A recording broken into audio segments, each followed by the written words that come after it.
Guys, it's Michelle from My Fashion Tutor again. I'm just going to show you a short video on how to create the internal views of a jacket.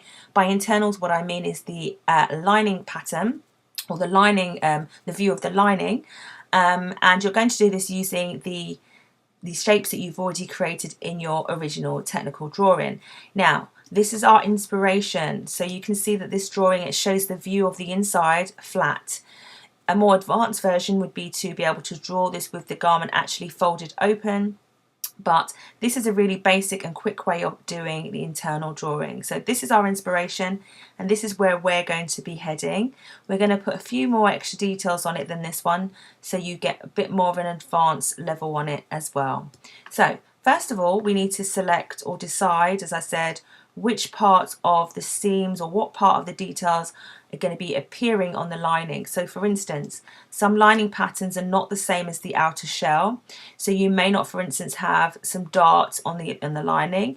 You may not have these side seams, but for today we are going to include them. So what I'm going to do is use my black arrow tool and select the shapes from the front and the back that are going to be required to achieve this. Okay, so I'm going to use my black arrow tool. I'm going to select the front. I'm going to hold my shift at the same time, and I'm going to select the lapel, and I'm also going to select the front dart and the side seam, okay, or the side panel seam. Now once I've selected all of those, you multi-select, as I said, by clicking on one, holding the shift key and clicking on another shape. This is called multi-select. So now I've done that, I'm going to press Command G. I'm going to group it. The reason why I'm grouping it is so that it makes it a lot easier to move it around this artboard without losing sections of it, or without leaving behind seam details or key shapes. Now I've done that, I'm going to go to the back. I'm going to select my black arrow tool again. I'm going to click on the black panel. I'm also going to hold my shift key and select this side panel seam and this side panel seam. Going to do the same thing again, Command G. Again, that is for grouping.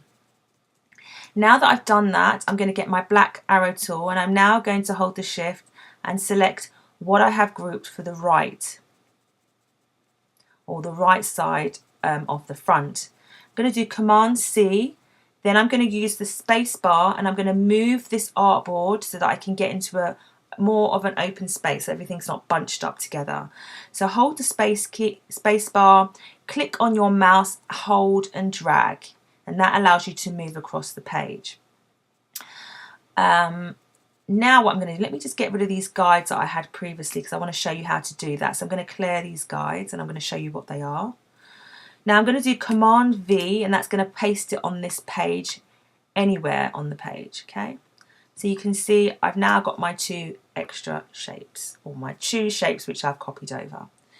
Now I want to drag this so this is closer, because as you can see they are much closer on the finished item or the finished look.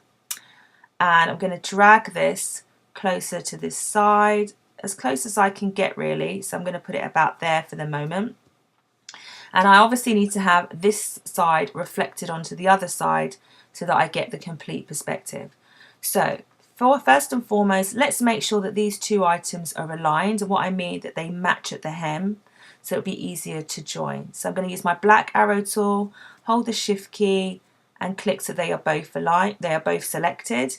Now if you go onto the menu bar here, you'll see that there is some alignment sections. So if you don't see this here, if you go to Windows and Align, you will see that these thumbnails or these icons pop up. Now it's a bit of using your common sense really, because the one that you would need to do, you're going to align it at the bottom of this of the garment. So I'm going to select align, vertical align at the bottom, and you'll see it slightly shifts. Okay, now that we've done that, I'm going to need to reflect this onto the other side. Now the best thing to do is, a lot of people actually take this and they go right click and they do transform and reflect. That's a bit of a long-winded way, because it means that it reflects anywhere on the page, and it's sometimes not very helpful. So what we're going to do is we're going to tell Illustrator where we want it to reflect from, where we want the mirror image to happen. So we're going to give it a guide to show where we're going to reflect from. So if you haven't got your numbers or your rulers at the top here, you will need to press Command R. If you press Command R, do this again, it gets rid of it. If you press it again, Command R, it brings them back. Now if you click on the guide or the ruler, the vertical ruler, click, hold and drag, you'll get this imaginary sort of dotted line that comes across the page. So you're going to position it where you want it to go, and you're going to let go. Now if you're not happy with the position that you've actually given it and you are unable to move it, so if you're unable to go to your black arrow tool and move that guide, if you go to view guide, you can unlock them and you can move that guide to wherever you think is best. Okay, so the way to tell whether your guide has been locked is that it will be a certain color, and when you go to view guides, if it has not got a tick beside it, it means that it hasn't been locked. So at the moment my guide is not locked, and so I'm going to click on this and you'll see straight away actually that I'm unable to move it, and when I go to view and guide, you can see there's a tick beside it. Now why lock the guide? Locking the guide actually is very important, especially when you try to join points. It will think that the ruler or the guideline, is actually a line that needs to be joined, so it will not do it for you. You'll get an error message. So make sure, in most time as common practice, to lock your guides. It will save you a lot of issues. So now we're going to select our shape that we want to reflect. Actually, select it with the black arrow tool. Now you need to make sure that you have got your reflect tool showing. Sometimes what you'll find is you'll have the rotate one as a default showing, like this. Okay, now if that's the case and you have got that there, what you need to do is either click, hold on that rotate tool and select the reflect. If you notice beside there's a little O next to the side, and basically that is the shortcut. So if you just press O on your keypad, it will change it automatically to the reflect tool. Now let's just make sure we highlight the bit we want to, we select the bit we want to reflect, which is the front. We're now going to click back on our reflect tool, and we're going to hold the Alt key and click on the guide where it is at the center back, because this is exactly the reflecting point. So it's basically going to reflect over the other side. So holding the Alt key, click on that guideline that you've just drawn. You can see it automatically flips it from that point. So if you don't see it reflecting, it's most probably because you don't have your preview button clicked. So if you click on that, you will see exactly where it's going to reflect and whether it's in the place that you want it to reflect to. Most people make this common error next, which is pressing OK. If you just press OK, you will lose it from this side because you're not actually copying it over. So you need to make sure you press copy.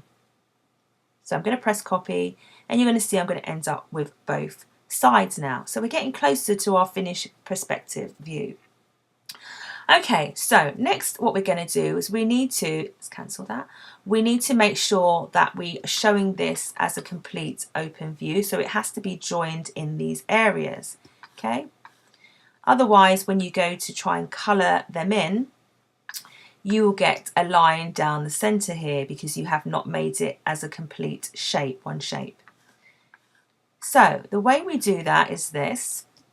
I'm going to zoom in, and essentially to make them one piece we need to naturally delete these lines. Okay, so what I'm going to do is I'm going to use my white arrow tool and I'm going to click on the line that I want to delete. Now once you do that, you will see, if you use the white arrow key, that these points still remain white. Okay, that means the only thing I've selected is everything in between those 2 points, not the points itself.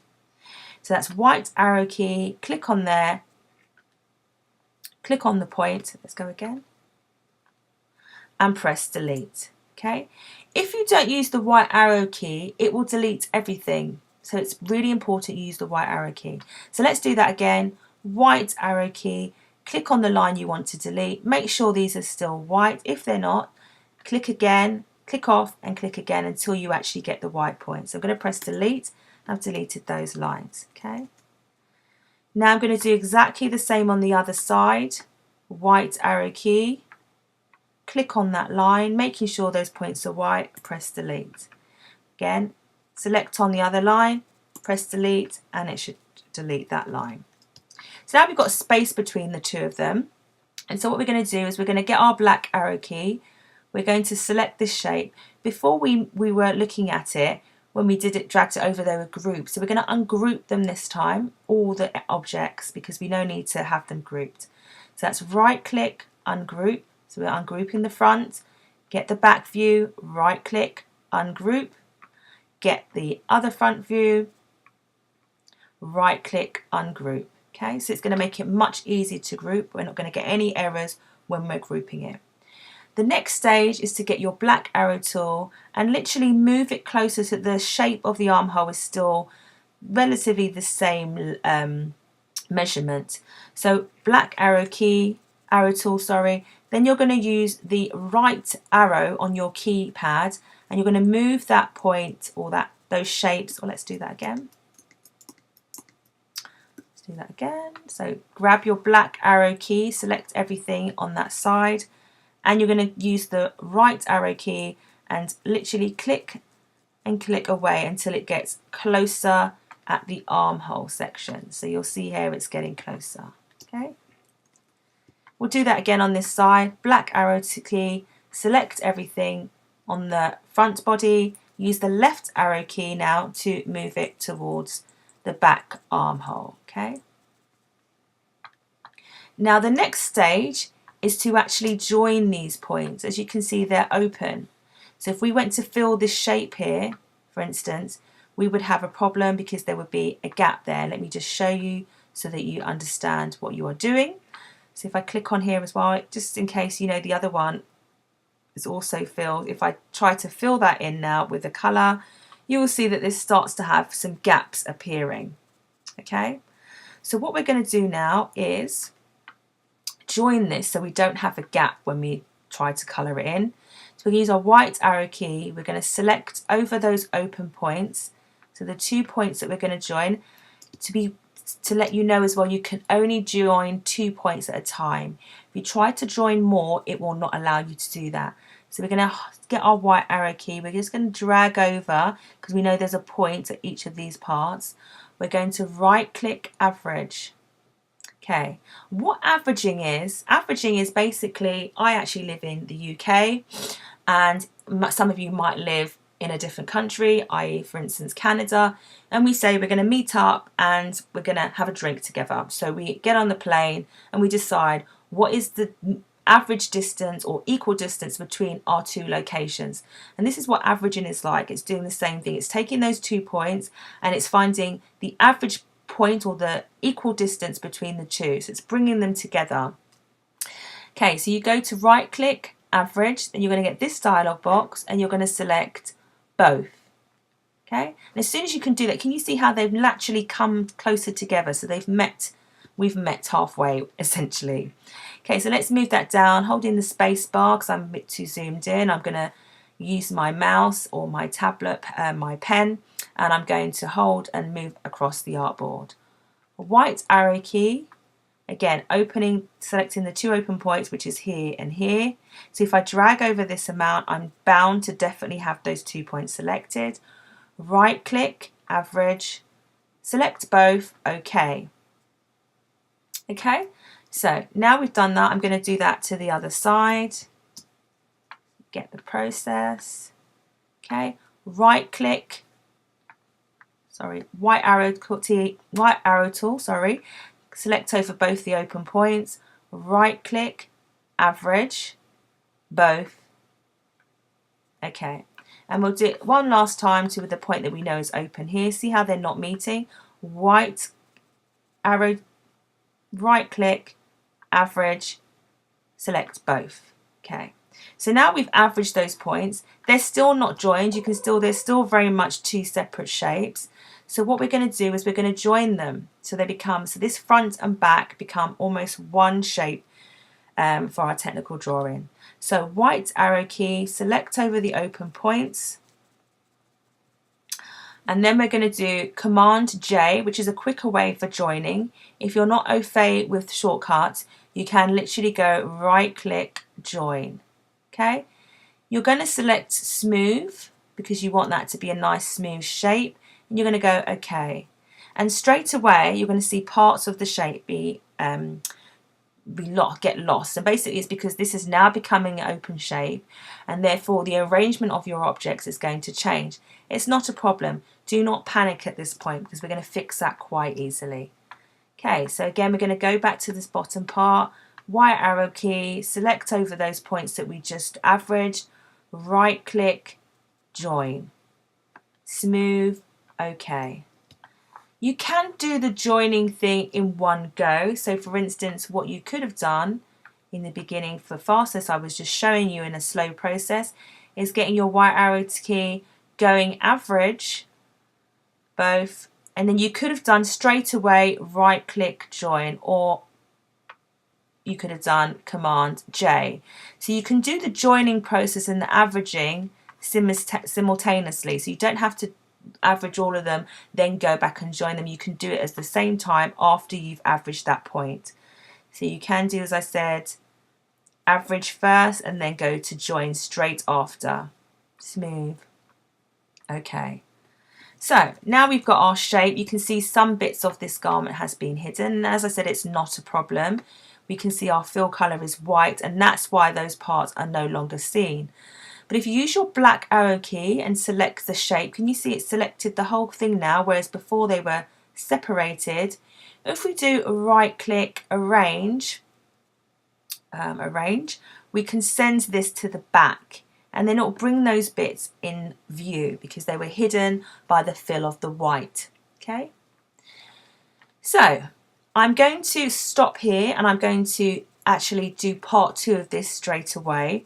And so check back on part 2, because we're going to be finishing it off so that we end up like this. And also we're going to be adding some extra details like some piping into that as well. Sometimes we like piping or some binding on your, especially in traditional tailored jackets, you might get some binding or piping in this area. So I'm going to show you how to do that. So don't go away, click back, make sure you pick up part 2. See you soon.